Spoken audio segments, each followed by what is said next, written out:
Welcome back after the break. کچھ reports ایسی ہیں جس طرح سے آپ نے پریڈکٹ بھی کیا تھا کہ کوارڈ کا جو ہے کچھ فیوچر نظر نہیں آ رہا, خطرے میں ہے, تو پریزیڈنٹ ٹرمپ نے بھی بھارت جانے سے انکار کر دیا. تو مزید فیوچرسٹک اپروچ کیا ہونے جا رہی ہے کوارڈ کی ہمارے پاس؟ کچھ امید رکھنی چاہیے یا بس دیٹس آل؟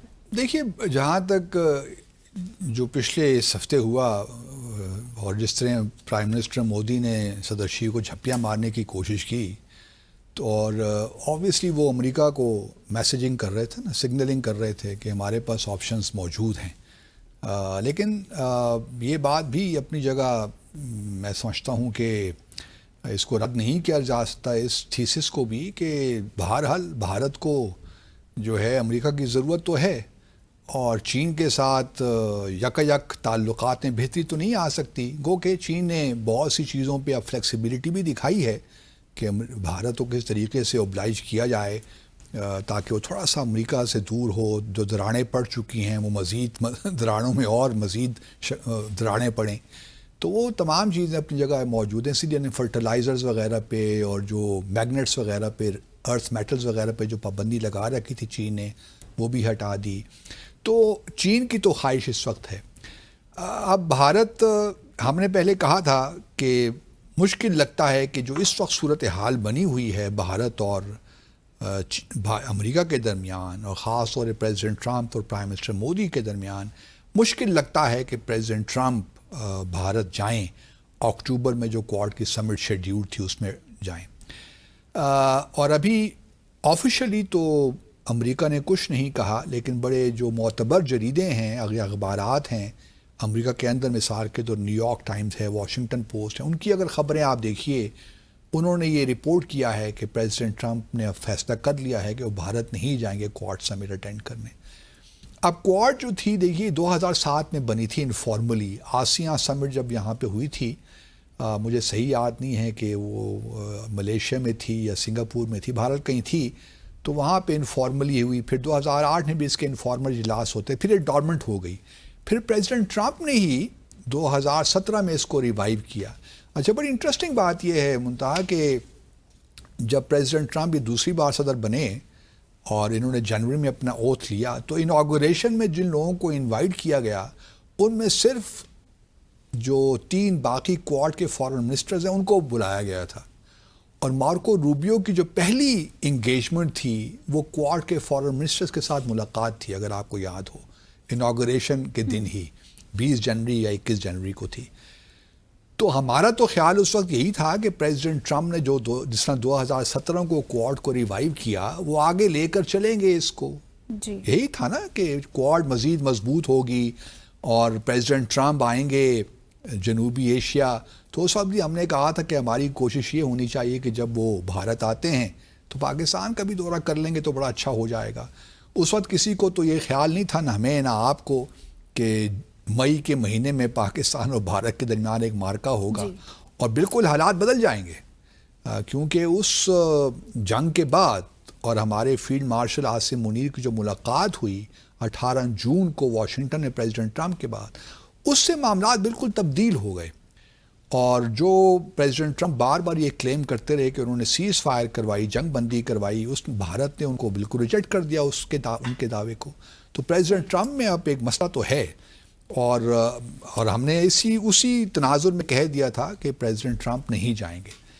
اب کوارڈ دیکھیے, میں یہ بھی نہیں کہہ رہا کہ کوارڈ ختم ہو جائے گی, کیونکہ پریزیڈنٹ ٹرمپ کو آبویسلی وہ یہ چاہتے ہیں کہ رشیا سے بھی معاملات کو طے کریں. پریزیڈنٹ پوٹن سے ان کی ملاقات ہو گئی. اب گزشتہ روز فرانس میں یورپین کنٹریز کی ملاقات تھی یوکرین کے معاملے میں. وہ کوشش کر رہے ہیں کہ وہ کچھ سیکیورٹی گارنٹیز دے دیں. اسی طرح اگر آپ دیکھیے تو پریزیڈنٹ پوٹن کی بھی ایک پریس کانفرنس تھی, انہوں نے بھی بہت سی باتیں کیں, اور خاص طور پہ یوکرین کے معاملے میں کہا کہ I am open to meeting with president Zelensky. اب وہ ہوتی ہے نہیں ہوتی, لیکن پریزیڈنٹ ٹرمپ کا یہ ہے کہ وہ پریزیڈنٹ پوٹن کے بارے میں بھی بہتر سوچ رکھتے ہیں اور سمجھتے ہیں کہ ان کے ساتھ وہ کام کر سکتے ہیں. اسی طرح پریزیڈنٹ شی کے بارے میں بھی ان کے خیالات یہی ہیں کہ president she is a great guy, is a very good friend of mine. تو ان کے بارے میں بھی اچھے ہی کلمات کہے ہیں انہوں نے, اور اگلے سال شاید وہ چین کا دورہ بھی کر لیں اور ان سے ملاقات بھی ہو جائے. تو کوارڈ کی اہمیت تو شاید پریزیڈنٹ ٹرمپ کے اگلے 3.5 سال اس طرح نہ ہو جس طرح بائیڈن کے زمانے میں تھی. صحیح. ممکن ہے کہ وہ پھر ایک بار پھر ڈورمنٹ ہو جائے. لیکن میرا اپنا خیال یہ ہے کہ اور اس کی وجہ سے بھارت کو پرابلمس تو ہیں. بھارت کی تو خواہش یہی ہے کہ امریکہ اور چین کے درمیان پرابلمس موجود رہیں تاکہ جو وہ ایکسپلائٹ کر رہے ہیں اس ساری صورتحال کو اپنے ایڈوانٹیج کے لیے وہ ان کو اسپیس ملتی رہے. لیکن پریزیڈنٹ ٹرمپ اب تھوڑا بہت اس صورتحال سے ایگری نہیں کرتے. وہ چاہتے ہیں کہ چین کے ساتھ ان کے ورکنگ ریلیشن شپ ہوں اور آگے بڑھیں. چین اور امریکہ کنفرنٹ نہ کریں بلکہ ایک کوآپریٹو طریقے سے کوآپریشن کے ساتھ آگے بڑھیں. تو یہ ایک میرا اپنا خیال یہ ہے کہ ممکن ہے کہ پریزیڈنٹ ٹرمپ کے دور حکومت میں کوارڈ تھوڑی ڈورمنٹ ہو جائے گی. لیکن پریزیڈنٹ ٹرمپ کے جانے کے بعد ممکن ہے ہمیں نہیں معلوم کون صدر آتا ہے. اگر کوئی ٹرمپین ہی آ جاتا ہے, ایسا ہی شخص آ جاتا ہے جو ٹرمپ کی طرح ورلڈ ویو رکھتا ہے, تو پھر ممکن ہے کہ کوارڈ ختم ہی ہو جائے.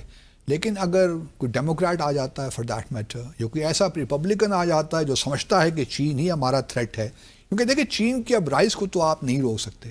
جس طریقے سے چین گلوبل پاور بن رہا ہے وہ تو اب بن ہی گیا ہے تقریباً. جو ملٹری پریڈ ہوئی اور جس طریقے سے ایک ملٹری اسٹرینتھ کو شو کیا چین نے, دیٹ واز انبلیویبل. مطلب جس قسم کے ویپنز اور میزائلز اور ڈرونز وہ بنانے جا رہے ہیں وہ تو پریزیڈنٹ ٹرمپ اور امریکہ ہی پریشان ہو گیا ہوگا. لیکن نارتھ کوریا کے ساتھ بھی الائنس جو تھا اس نے بھی بڑا مطلب وہ بھی کم جانگ ان بھی وہاں تھے, پریزیڈنٹ پوٹن, اور یہ تینوں مطلب پہلی صف میں تھے, پہلی رو میں. بالکل. تو جس طریقے سے لیکن میرا اپنا ابھی بھی خیال یہ ہے کہ پریزیڈنٹ ٹرمپ کو ان باتوں سے, بھارت میں یہ لوگ کہہ رہے ہیں نا کہ یہ پریزیڈنٹ ٹرمپ کی تو نیندیں حرام ہو گئی ہیں کہ پریزیڈنٹ مودی اور پریزیڈنٹ شی اور پریزیڈنٹ پوٹن نے ہاتھ میں لا لیے ہیں. تو ایسی کوئی بات نہیں ہے جو میں دیکھ رہا ہوں. پریزیڈنٹ ٹرمپ کو معلوم ہے کہ پوٹینشیل کہاں ہے اور کتنا ہے. اس لیے وہ ٹھیک ہے, انہوں نے ٹویٹ بھی کر دیا ٹروتھ سوشل پہ کہ یہ مبارکباد بھی دے دی تینوں کو, اور کہا کہ ہمارے خلاف سازش بھی کر رہے ہیں. لیکن وہ ان کا مزاج ہے, وہ جس طریقے سے چیزوں کو ہینڈل کرتے ہیں ہم جانتے ہیں. لیکن میرا نہیں خیال کہ یہ بہت کوئی پریشانی ہے پریزیڈنٹ ٹرمپ کو. ان کو معلوم ہے کہ معاملات وہ کس طرح آگے لے کر جا رہے ہیں. ابھی دیکھیں اگلے ماہ اسی ماہ UNGA کا سیشن ہوگا. ہم نے پہلے بھی ڈسکس کیا تھا کہ پرائم منسٹر مودی کی بڑی زبردست خواہش ہے کہ کسی طریقے سے ملاقات ہو جائے پریزیڈنٹ ٹرمپ کے ساتھ. اگر یہ ملاقات ہو جاتی ہے تو ممکن ہے کہ کچھ بچت ہو جائے. اور پریزیڈنٹ ٹرمپ چونکہ ابھی آفیشلی کوئی اعلان نہیں ہوا تو ممکن ہے پریزیڈنٹ ٹرمپ چلے بھی جائیں بھارت میں. لیکن مشکل لگتا ہے مجھے جو اس وقت معاملات ہیں, کیونکہ ابھی دیکھیے نا بھارت نے جو ٹیرفس کے معاملات ہیں, ابھی کل ہی انہوں نے فیصلہ کیا ہے کہ جو ان کا گڈز اینڈ سروسز ٹیکس ہے اس کو کم کر رہے ہیں. 5% سے 18% لے کر آ رہے ہیں. پہلے تو ان کی ساری ترقی کا انحصار تھا نا ایکسپورٹس پہ تھا, ایکسپورٹ بیسڈ ڈیولپمنٹ. اب وہ ڈومیسٹک کنزمپشن کو پروموٹ کرنا چاہ رہے ہیں, کیونکہ دیکھیے نا 90 to 100 بلین ڈالر کی ایکسپورٹس اس وقت ان کے خطرے میں ہیں. تو ان کی کوشش یہ ہے کہ ڈومیسٹک کنزمپشن کو بڑھایا جائے تاکہ جو اکنامک لاسز ہوں گے وہ ڈومیسٹکلی ان کو آف سیٹ کیا جائے ان لاسز کو. تو اس وجہ سے بھارت جو ہے اور کوارڈ جو ہے, کوارڈ کا مسئلہ یہ بھی ہے کہ کوارڈ صرف بھارت تک تو نہیں ہے نا, کوارڈ کے جاپان اور آسٹریلیا بھی ہے. تو وہ بھی تو چاہیں گے, کیونکہ جاپان کے ساتھ بھی جو ہے چائنا کے سنکاکو جو آئل لینڈ ہے وہاں پہ اختلافات ہیں. ساؤتھ چائنا سی میں, ایسٹ چائنا سی میں پرابلمس تو ہیں. ساؤتھ کوریا کو بھی ایشوز ہیں, آسیا ممالک کو بھی ایشوز ہیں. گو کہ آسیا کے ممالک تھے, ملٹری پریڈ میں بھی تھے, ملیشیا کے پرائم منسٹر بھی تھے, انڈونیشیا کے بھی صدر تھے, سارے لوگ موجود تھے, لیکن ویتنام کے بھی. تو پر کوشچن یہ ہے کہ چائنا دیکھیں نا, یہاں پہ کچھ لوگوں کا خیال یہ ہے جو ریئلسٹ اسکول آف تھاٹ سے بلانگ کرتے ہیں, میں بھی ان کا حصہ ہوں, کہ definitely it goes without saying کہ China would like to become a hegemon of this region. یہ ایک نیچرل سی چیز ہے. بٹ چائنا کا ذرا اسٹائل ڈفرینٹ ہے. وہ ان کا یہ نہیں ہے کہ انہوں نے کوئی زمین قبضہ کرنی ہے یا کوئی ملٹری بیسز یہاں وہاں بنانے ہیں. وہ سب کو ساتھ لے کر چلنے والے لوگ ہیں. جبکہ ویسٹرن دنیا کا ذرا ہم نے دیکھا نا، جب کلونیل ایرا تھا وہاں پہ کس قسم کے مظالم ہوئے، کس طرح تقسیم کیا گیا قوموں کو. آج فلسطین اور جموں اور کشمیر کے مسائل اسی لیے ہیں نا، سیکنڈ ورلڈ وار کے بعد یہ جو شروع ہوئے. تو میں دیکھ رہا ہوں کہ جاپان اور آسٹریلیا ضرور کوشش کریں گے، کیونکہ ان کے چین کے ساتھ تعلقات کی نوعیت ابھی ہے، ٹینس ہے. لیکن بھارت بہرحال ایک امپورٹنٹ رول ادا کر سکتا ہے، لیکن یہ ممکن نہیں ہے کہ امریکہ نہ ہو اور کوڈ آگے چلتی رہے. صحیح. سو ناظرین، گفتگو کا سلسلہ جاری ہے، اب مزید بھی نظر ڈالیں گے بھارت اور نیپال کے تعلقات پر ایک مختصر وقفے کے بعد.